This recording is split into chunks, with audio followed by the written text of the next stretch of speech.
This is your story, Willow and Scarlet. You wanted a fairy story. And it's a very old fairy story. It goes back to when the world was new. And in those days, there were no gardens or forests or orchards, and the trees just grew anywhere and everywhere, thick and green and rich. And these trees were so beautiful. And the shadows they made in the forest left lovely soft green canopies. But in the middle of the forest, there was a yew tree. Now, the yew tree was a little bit sad. It was indeed a magnificent tree. It was tall, it was strong, it had lovely thick strong branches, and the birds loved roosting in it. But it wasn't pretty. And all the other trees in the forest, the apples, the pears, the plums, the cherries, they were covered with frothy white and pink blossom. They were so beautiful, and everybody loved them. But the yew tree was tall and dark, with sharp needle leaves that were shiny and dismal looking. And all the other trees teased the poor yew tree and said, "We're not going to talk to you. You're ugly. You're miserable. You're full of shadows." And the yew tree, who was a very nice tree, was so sad. And one spring day, the yew tree was crying all on her own. And a fairy came past. Now this was a sunlight fairy, so she was all golden from top to toe. She had a golden dress, golden hair, golden wand, even golden hands. And she said, "What's the matter, little yew tree?" And the yew tree said, "Well, nobody'll talk to me, and my shade is so thick, I haven't got any beautiful flowers underneath my roots. The others have got wild garlic and bluebells, and they had daffodils and snowdrops, and I haven't got anything pretty about me at all, and the others are teasing me." "Oh dear," said the golden fairy, "would you like some help?" And the yew tree said, "Yes, please, can you help me?" And the fairy said, "Of course." And she stretched out her golden arm and touched the yew tree with her golden wand. And there was a sort of lovely gold and shimmery sunlit feeling, and the tree shivered from her topmost twigs all the way down to her roots. And when she looked, her leaves, her dark green, plain, boring leaves were all turned to gold. And all the other trees clapped and cheered. And the yew tree was a lot happier because the others would talk to her and sing to her and tell stories with her.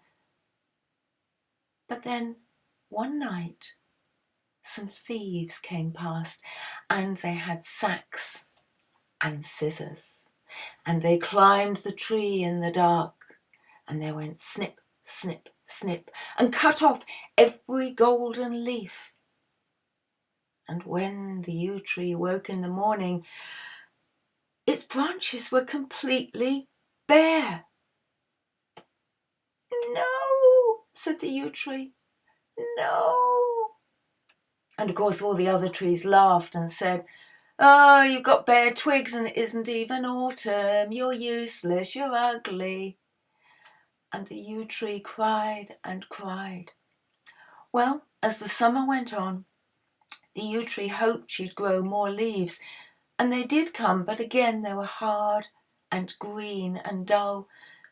And then one midsummer day, after it had been raining and there were lovely rainbows in the sky, a rainbow fairy walked past. Now she shimmered with raindrops, and every time she walked, her beautiful rainbow skirt sent different colours of light darting through the forest, and all the trees clapped and cheered because they loved the rainbow fairy. Oh, she was so beautiful, but she didn't stop to talk to the other trees. She stopped by the crying yew tree and said, "What's the matter, yew?" And the yew tree said, "I'm so ugly, I'm so plain." And the rainbow fairy said, "But You're beautiful in your own way.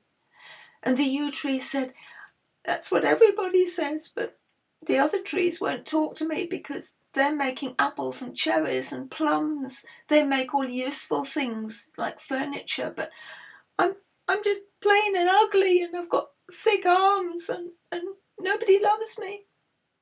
And the rainbow fairy said, would you like some help? And the yew tree said, yes, please, I would love some help. And so the rainbow fairy touched the tree with her rainbow wand, and there was a lovely, shimmery, sparkly, tinkly feeling, and the yew tree's leaves turned to little crystals. She was covered with crystals from her topmost branches all the way down to the bottom, and when the wind blew, she sent so many rainbows dancing through the forest, and all the other trees loved her again. And the yew tree said, thank you to the rainbow fairy. And as the summer went on, when it rained, she made even bigger rainbows that stretched up into the sky and played with the rainbow fairy. And she made beautiful coloured lights that glimmered through the forest, especially at sunrise and sunset. Then her lights were red and gold. Everybody loved her. But then the autumn came and the winds blew. And at first, the yew tree thought this is lovely because her crystals began to tinkle and dance. And she said, Rainbow Fairy, thank you so much because you've given me the gift of music as well as light and colour. And the Rainbow Fairy said, you're welcome. But then the winds grew even stronger.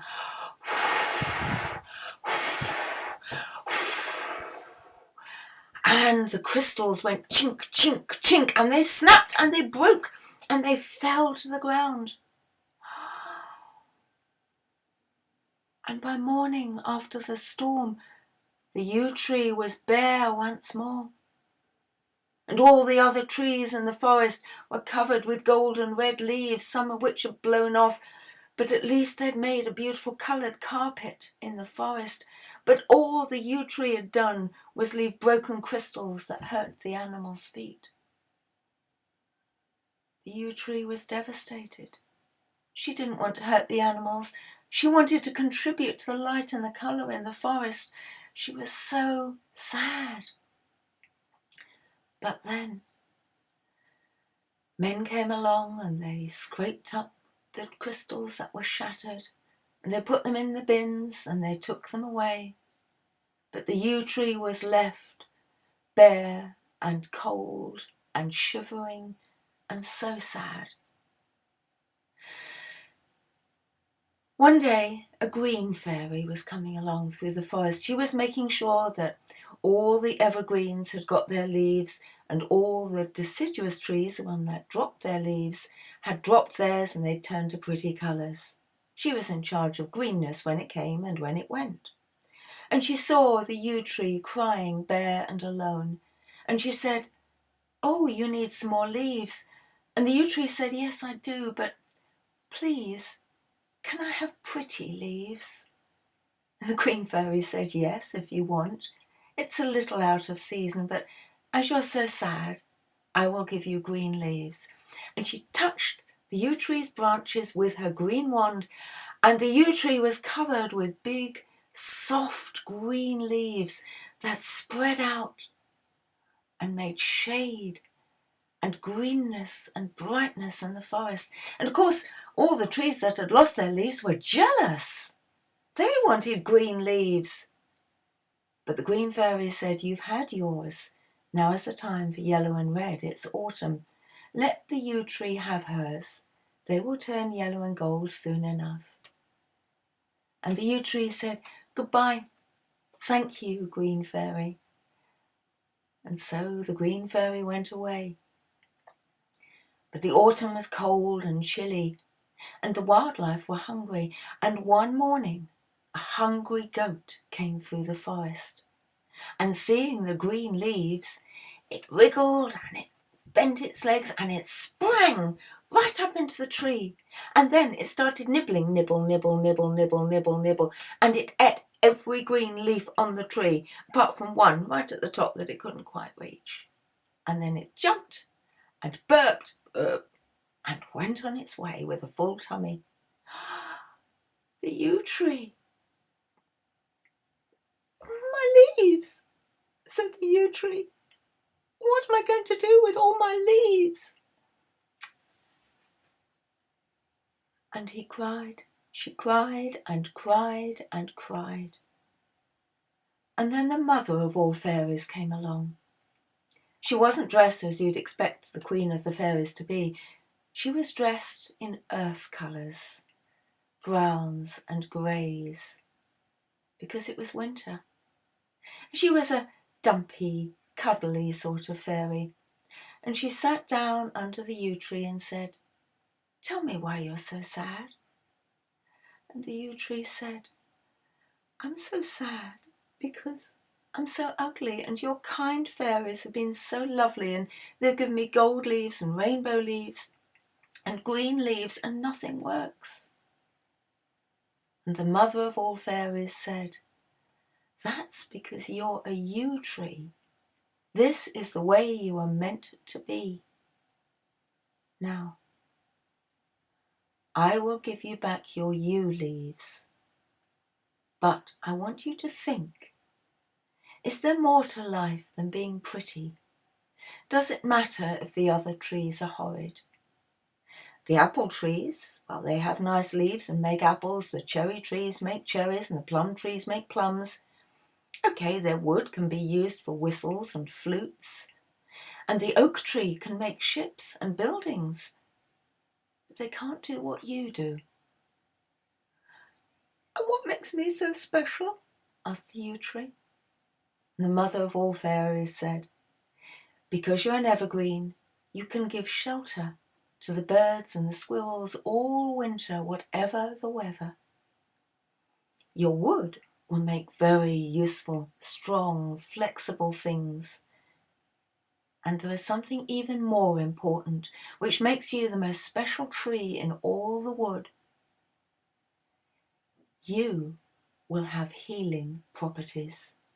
For one day, scientists will learn that there's an extract from your leaves and wood that will make very, very sick people better.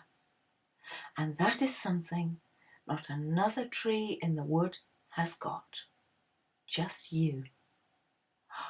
Said the yew tree, "I really have special gifts." "Of course you do," said the fairy. "But because you're tall and dark and shady and not pretty, you must be grateful for who you are and what you are. And because the fairies love you." "Oh, and I love you too," said the yew tree. And the mother of all fairies put her arms around the yew tree and gave it a big hug.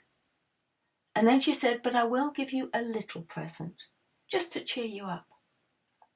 And she touched the bark with her hand. She didn't need a wand. And there was a lovely, tinkly, shivery feeling all through the tree. And then hanging on the new dark green leaves were tiny, tiny dots of red berries. "There," said the mother of all fairies, "you can wear that red berry necklace and feel very beautiful." "Thank you," said the yew tree. "I'm so grateful."